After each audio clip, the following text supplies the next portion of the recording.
I heard the words loud and clear. A toast to the man who truly knows how to treat a woman.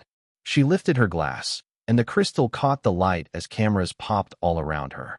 Every smile she gave was polished and fake, practiced over years of standing in front of crowds. She leaned into the man beside her, a guy named Tyler Brooks, at least 10 years younger than her. He wore a tuxedo that looked rented, like it had never belonged in this room or this life. Her arms wrapped around his back like she had just won something and wanted everyone to see it.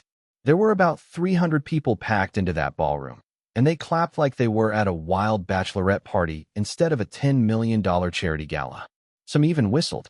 I stood near the back wall, alone, invisible, or at least they thought I was. I did not flinch. My face did not change. I did not finish my drink or cause a scene. I let the words float in the air like smoke. Then I placed my untouched bourbon on a waiter's tray as he walked by, buttoned my jacket, and headed for the exit. One slow step at a time. The truth is, I paid for everything they were standing on. I paid for the marble floors under their shoes, the linen on the tables, the custom lighting hanging above their heads. I paid for her dress. I paid for the ice in their glasses. And there they were, applauding him. That is the funny thing about building something quietly. People forget to ask who signed the checks, or they assume the spotlight belongs to whoever is glowing on stage. They convince themselves that charm and hustle paid the bills. I let them believe that. It makes what comes next more interesting. I reached the valet stand just as a man named Robert Jenkins, wearing a gray Brioni suit, came rushing through the doors. He almost slipped on the polished stone floor. "Mr. Anderson, sir, please," he said, out of breath. "Please do not pull the funding." I did not know. I swear. Oh God, she was your. I raised my hand, and he froze like a kid caught doing something wrong. "I am not angry," I said. "Not yet."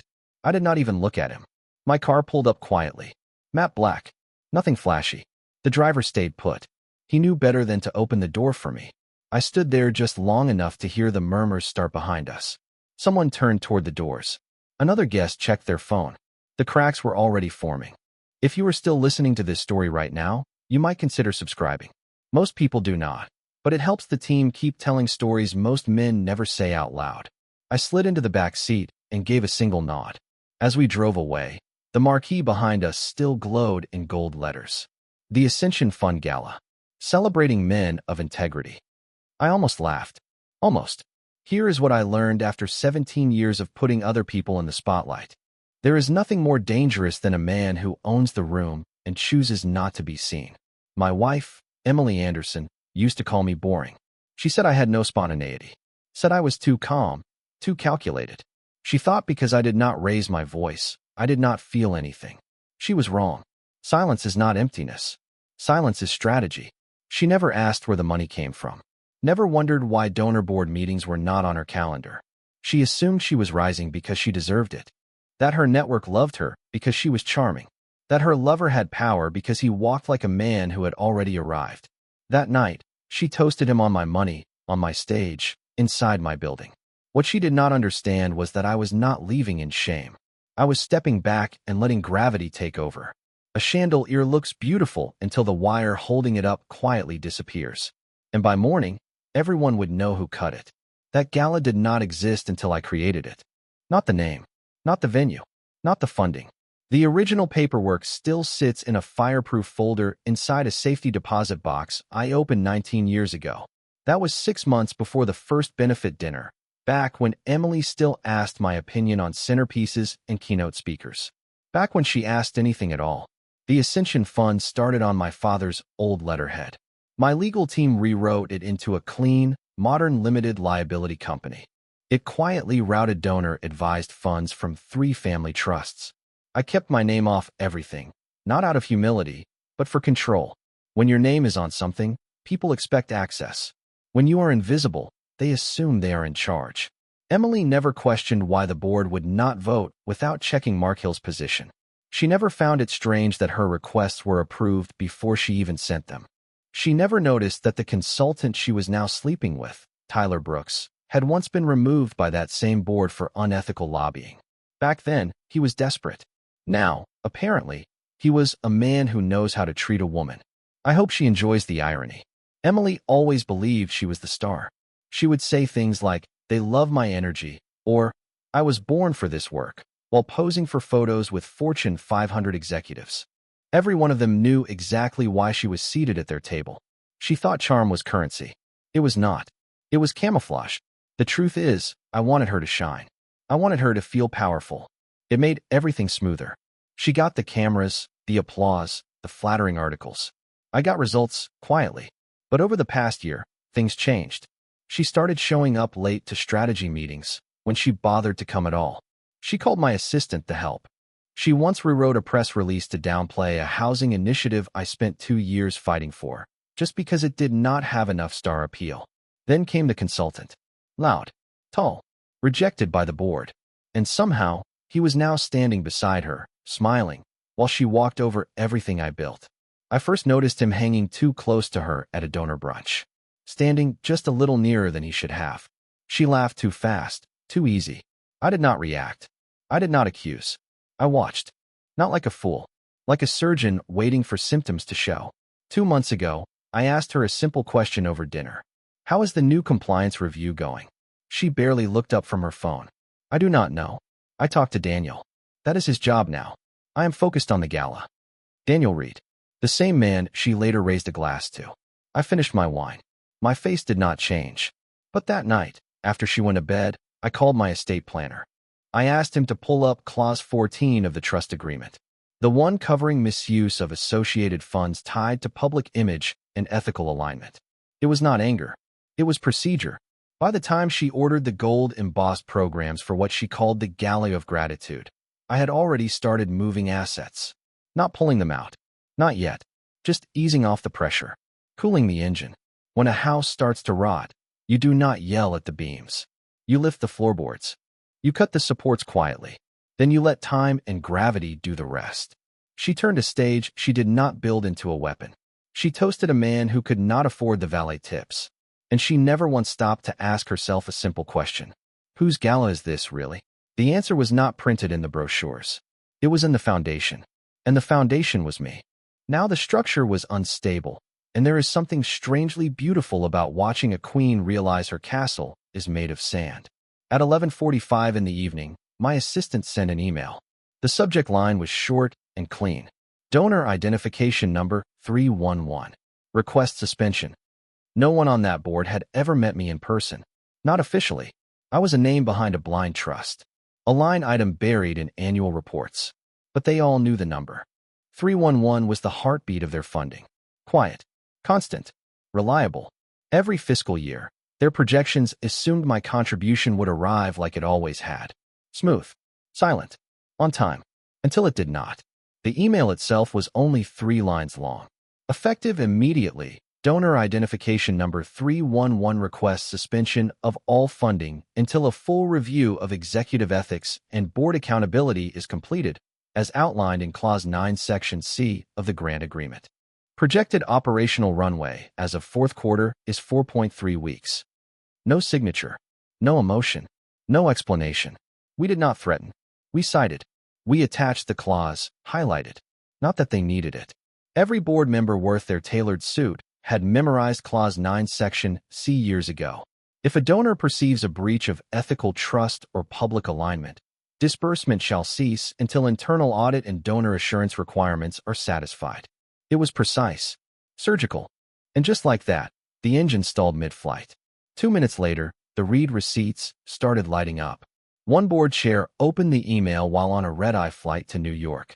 Another forwarded it to legal with the subject line, urgent. What happened at the gala? A third, my favorite, called my assistant's phone twice before midnight. She did not answer. We were already asleep. Well, she was asleep. I was in my study, pouring myself the bourbon I never drank at the gala. I watched the amber liquid turn slowly in the glass. The room lit only by the pale glow of the security monitors. The hallway camera showed her bedroom door closed. Locked.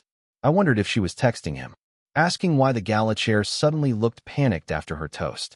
Asking why the press coordinators canceled the post-event interviews.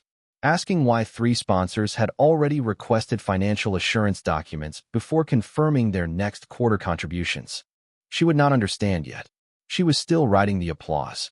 But the board would understand. They always knew where the money came from.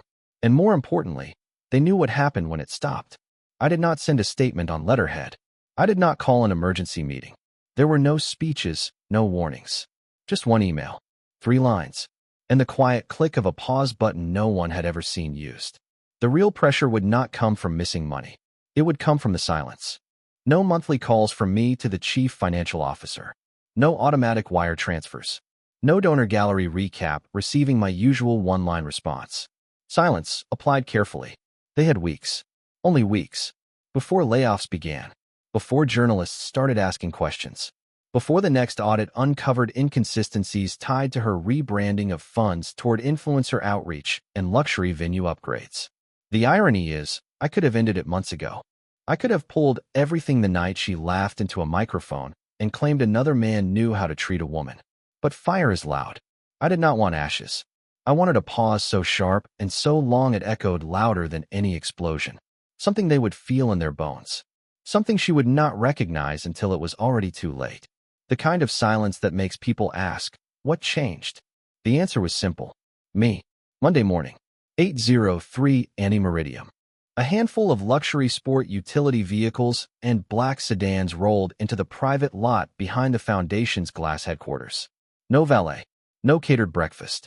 No floral arrangements like the gala. Just 7 men and 2 women in dark suits, riding an elevator to the 14th floor like it was a bunker, not a boardroom. The lights were already on when they walked in. Legal counsel was present. The chief financial officer was not.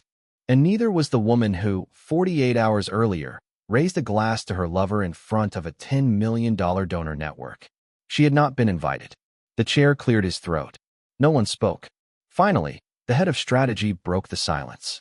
What do we tell the sponsors when the gala footage airs? It was not a question of if. The broadcast had been scheduled weeks earlier. It was part of a televised campaign called Donors of Distinction. Nobody could stop it now. The clip of her toast hit social media within hours. It was out of context, sure, but that only made it worse. People were not looking for context.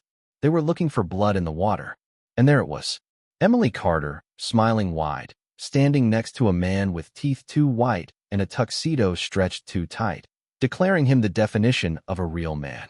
The quote was already printed on the closing slides in gold cursive lettering. Back in the boardroom, silence followed the question. Thick silence, the kind you can feel in your chest. Then another voice cut through it. Older, colder. What do we tell the Internal Revenue Service? A few heads lifted at that, because it was not just her words anymore. It was the paper trail. Her lover, Daniel Reed, had been listed as an unpaid consultant for 3 years. No wage and tax statement. No independent contractor form. No signed scope of work. But he had been flown to board retreats. He had a foundation email address. He even signed off on a donor report for the Midwest Housing Initiative. That meant the foundation's financials were now a minefield. The lead audit firm had already reached out twice, asking for clarification on disbursement categories flagged in the last quarter. Categories that had been edited after the fact by Emily herself. Funds redirected toward media relations and donor visibility enhancement. Private dinners with Daniel. Venue upgrades.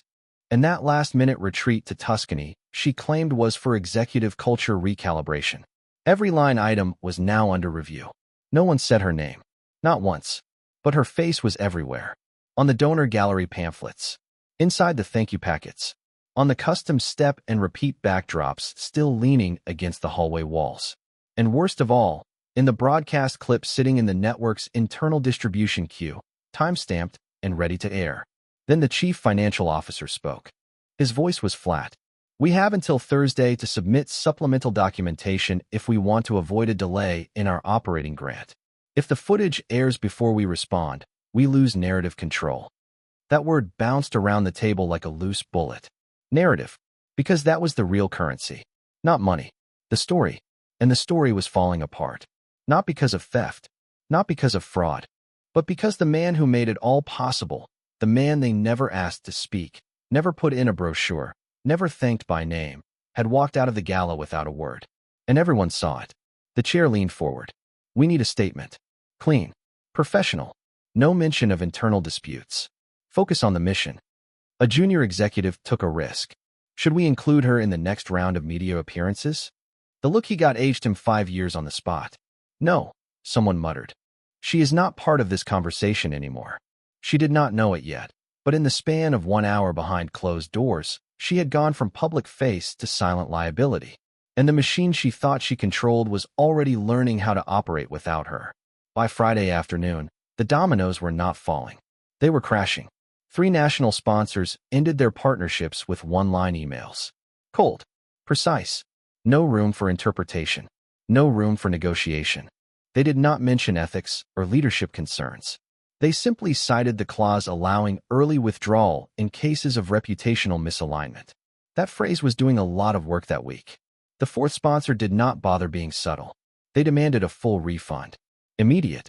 Their chief financial officer's assistant called twice, then sent a formal demand with language so aggressive it nearly burned the inbox. Apparently, the board chair tried to calm them during a video conference call by calling the gala a momentary misstep. That recording leaked. Of course it did. Then came the call that mattered most. One of the few sponsors who actually knew the truth. A man I had done business with 20 years earlier, long before glossy galas and tailored public relations strategies. He called me directly. No assistant. No buffer. Just a low voice and a decision already made. If the man who built this walked out mid-gala, he said, that is enough for us. I do not need the backstory. He paused. But I know there is one. And I am guessing it only gets uglier the longer we stay attached to her face. I did not respond. I did not need to. Good luck, old friend, he said, and hung up. At 6:02 in the evening, my wife finally called me. She waited too long. By then, she had probably seen the headlines. The sponsorship tracker with missing logos. The email chain where a media partner casually wrote, "We are re-evaluating involvement until the leadership structure is clarified." I let the phone ring 4 times. Then I answered. Her voice was different. No steel. No pride. Just the tremble of someone standing inside a house that no longer belongs to her. "I do not know what is happening," she said. "They are saying you." I cut her off. Calm. Exact. You made a toast. Silence. I could hear her breathing. Uneven. Waiting for emotion. Waiting for anger. Waiting for weakness. I gave her none. Now drink it. Click. I placed the phone face down on the table. I did not block her. I did not send her to voicemail. Silence works best when it stays open. I wanted her to know I was listening. I just was not going to explain it to her anymore. She still did not understand. Not really. She thought this was normal post-gala chaos. A public relations problem. Something to be smoothed over with the right talking points and enough smiling faces. She did not see the truth. The foundation was not losing favor. It was bleeding out. And the blood supply had always been me. I was not angry. I was finished. The sponsors did not leave because of one bad speech. They left because they saw who walked out first. And unlike her, they asked why. Quietly. Carefully. That was the mistake she never saw coming. She believed applause was power. It was not. People do not follow the man holding the microphone. They follow the man who does not need one. The segment aired Saturday night, just after the 700 post-Meridium news slot. Prime time. Slotted between a soft piece on biotech startups and an investigative report on rural infrastructure. It was supposed to be uplifting. A feel-good feature. A celebration of change. The network filmed it weeks earlier, assuming it would be an easy public relations win. Legacy donors. Slow motion shots of champagne and sequins. Inspirational music. Instead, it exploded. The moment the broadcast cut to her on stage, glass in hand, eyes shining with self-satisfaction, everything shifted. "To the man who actually knows how to treat a woman," she said softly, lifting her flute. Daniel Reed stood beside her, smiling like he had just scratched the right ticket. In the ballroom, people laughed and clapped. On television, stripped of context, it looked ugly. Forced. Mean-spirited. Desperate. Someone at the network titled the clip online. She toasted the wrong man. It trended for 72 hours.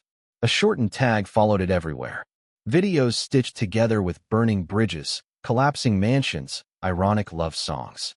One edit paired her words with luxury yachts sinking beneath the water. Another laid her speech over fireworks bursting into darkness. But the worst part was not the memes.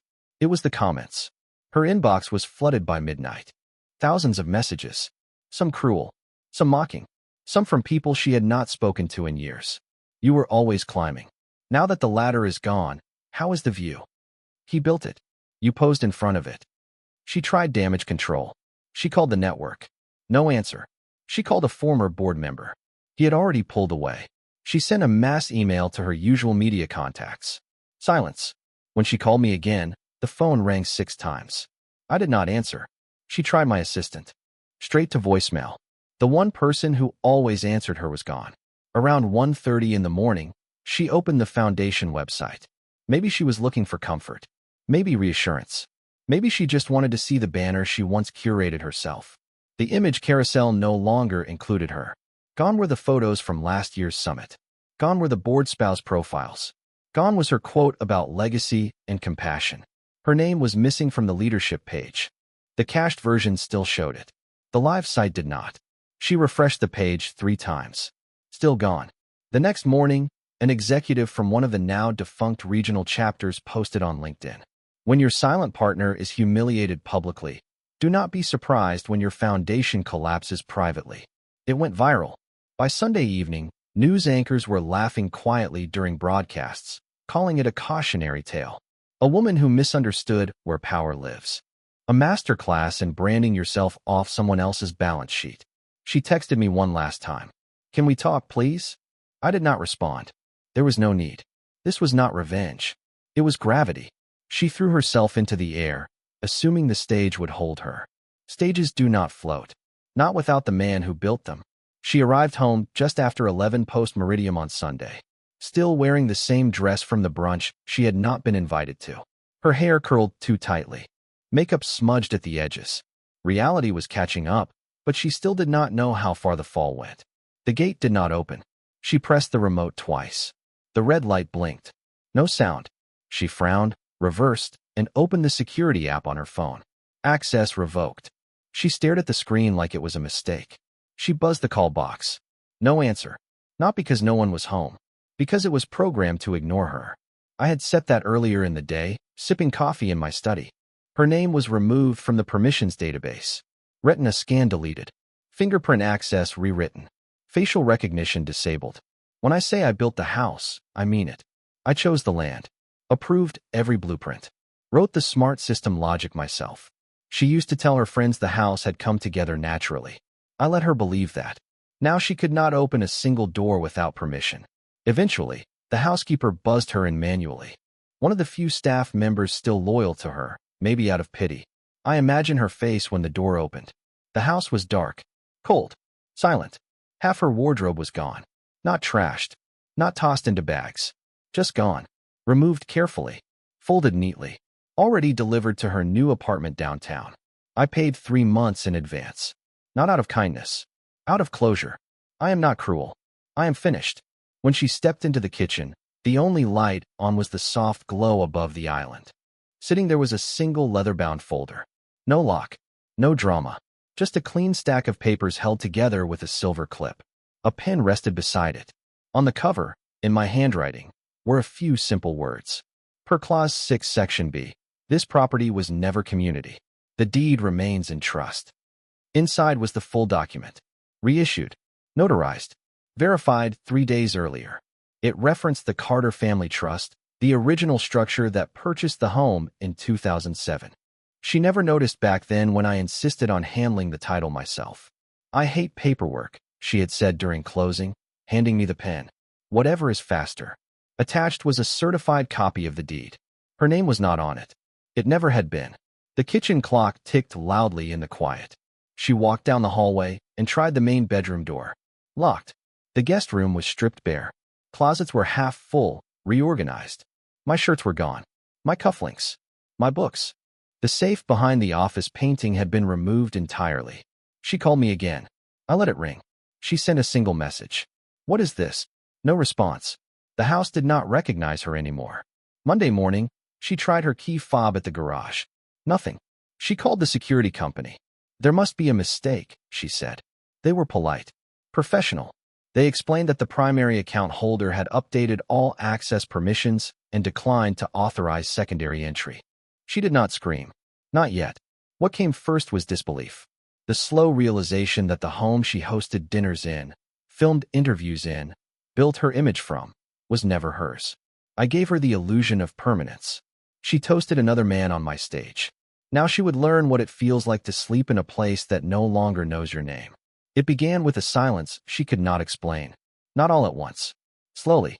First, a canceled dinner. Then a postponed interview. Then a polite email from a stylist she had worked with for 6 years. Unfortunately, the showroom is at capacity for the upcoming season. We will revisit next quarter. Next quarter meant never. 2 major families quietly removed her from their guest lists. Just like that. The Salingers, who once invited her to Lake Como every July, did not even send a regrets-only card. The Hargraves, who used to praise her gala looks online, unfollowed her and deleted their photos together. She could not understand it. She called her assistant. Well, her former assistant. The foundation had terminated auxiliary staff 2 days earlier. Were the invitations rerouted? She asked. No, came the clipped reply. They just did not go out to you. That was it. No apology. No explanation.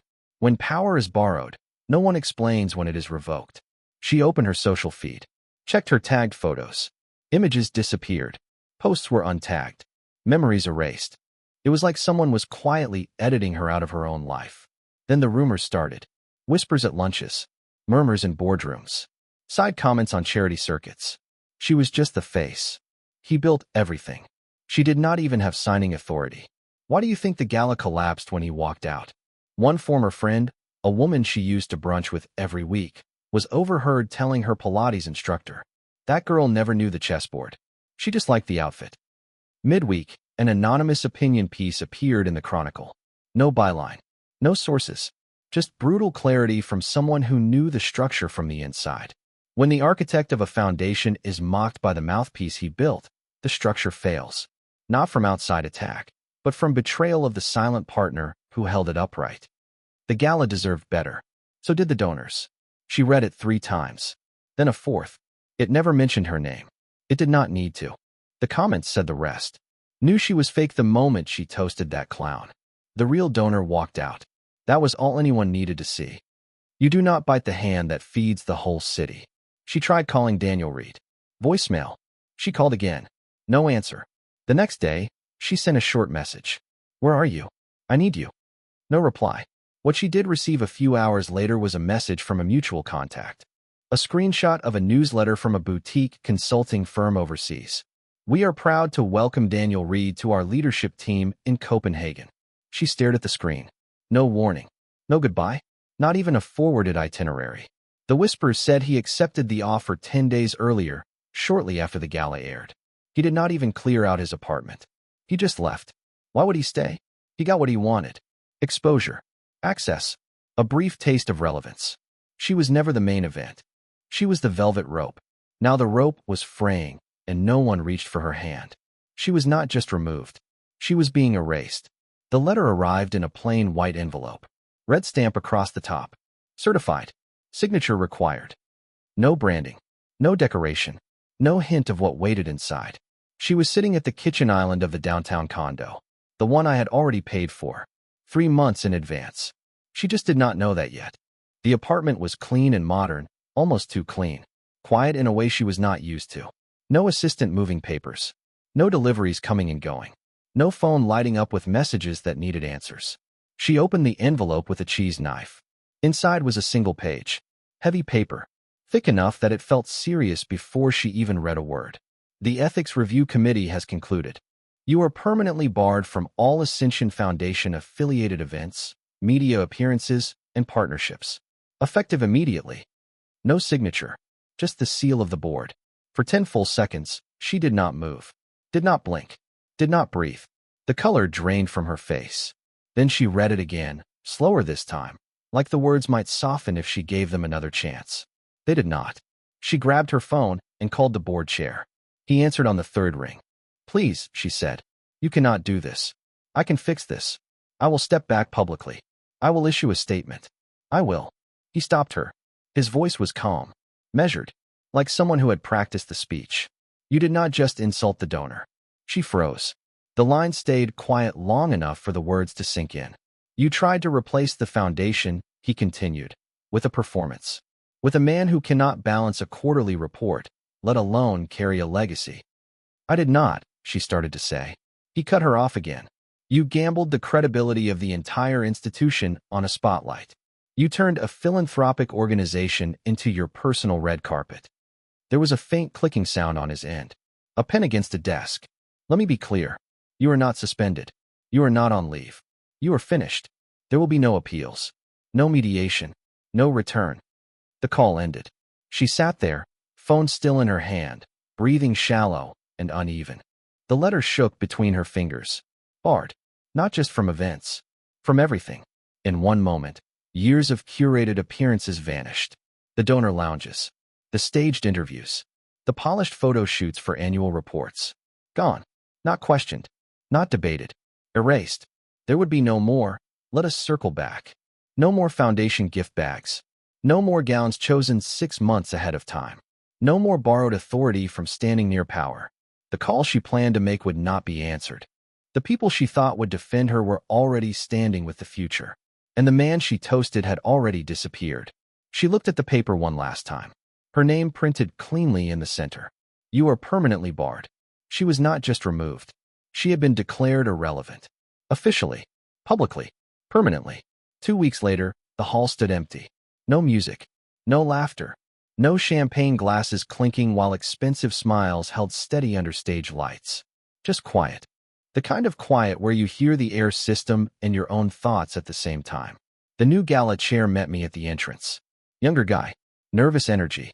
He reached out his hand. I did not take it. Thank you for coming, he said. We thought it would matter if you walked the space once. Tell us if we missed anything. I said nothing. The room had been rebuilt. New banners. New layout. The colors had changed. Blues and silvers instead of gold. The theme read, Legacy in Motion. The same phrase I once scribbled in the margin of a donor draft, she later presented as her own. I walked past the entrance. Past the donor wall, now stripped of vanity photos. Past the rows where polished name badges used to hang. They were more careful now. More restrained. Then I saw her. She stood behind a velvet rope near the stage. Dressed in black. No designer label. Hair unstyled. Eyes red in a way that does not come from allergies or late nights. That kind of red comes from grief. She did not speak. Not that I would have answered. She watched me like someone watching a train pass by that used to carry their name on the side. I did not stop. I did not react. I walked past the stage where she once lifted a glass and praised another man. The one who knows how to treat a woman. Center spotlight. The same stage I paid to build. Lit by rigging I personally approved to handle larger performances. Every inch of that space had once been hers to display. But it was always mine. As I neared the side exit, the new chair spoke quietly behind me, still trying to prove himself. We removed her from everything, he said. Archives, press materials, donor records, gala footage. There is nothing left with her name on it. I paused for a moment. She is not part of this legacy, he added. I nodded once. Not approval, not celebration, acknowledgement. She built her world out of mirrors and never asked where the walls came from. Now the mirrors were gone. All that remained was a woman standing in front of closed doors, with nothing left reflecting back at her. Outside, the light was real sunlight. Sharp, unfiltered, not the softened glow of staged lighting. I stepped through. No speech. No closing words. I did not destroy her. I did not have to. She raised the glass. She chose the man. She burned the bridge. All I did was walk away. And in the end, that was enough. Because some legacies speak louder in silence. And some exits say more than any speech ever could.